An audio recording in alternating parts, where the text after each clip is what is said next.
வாங்க. எறா குழம்பு, எறா வறுவல் செம்ம சூப்பராக ஆவி பறக்குது. சுட சுட சாப்பிட்லாம் வாங்க. செம்ம சூப்பராக இதே மாதிரி வீடியோ பார்த்து செஞ்சு சாப்பிட்டு பாருங்கள்.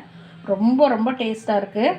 எல்லா வீடியோவிலையும் சொல்லுவேன், நாங்கள் சாப்பிட்றது தான் வீடியோவுக்குன்னு இன்றைக்கி வரைக்கும் எதுவுமே பண்ணல. இப்போது சண்டே ஸ்பெஷல் இதுதான். பையன் சாப்பிட்டுட்ருக்கான், அடுத்து நான் சாப்பிட போகிறேன். வாங்க சுட சுட சாப்பிட்லாம். சண்டே ஸ்பெஷல் எறா 1 கிலோ வாங்கி கழுவி மஞ்சள்லாம் போட்டு சுத்தமாக வச்சுருக்கேன். இப்போ அது எப்படி செய்யலாம், சூப்பராக மசால் போட்டு செய்யலாம். இந்த சேனல் பார்க்குறவங்க லைக் பண்ணுங்கள், கமெண்ட் பண்ணுங்கள், ஷேர் பண்ணுங்கள். புதுசாக பார்க்குறவங்கள ஒரே ஒரு சப்ஸ்கிரைப் பண்ணி விடுங்க. நிறையா பார்க்குறீங்க, லைக் மட்டும் பண்ண மாட்டேங்கிறீங்க. லைக் பண்ணுங்கள். பாருங்கள், சூப்பராக சண்டே ஸ்பெஷல் எறா அப்படியே தொக்கா அப்படியே. அது எறா வந்து நல்ல ஹீட்டு, அதுக்கு தகுந்த மாதிரி சூப்பராக வைக்கலாம். சும்மா ஒரு 1/4 ஸ்பூன் எண்ணெய் ஊற்றிக்கலாம். மசாலெலாம் வறுத்துக்கலாம். ஃபஸ்ட்டு சூப்பராக மசாலா வறுத்து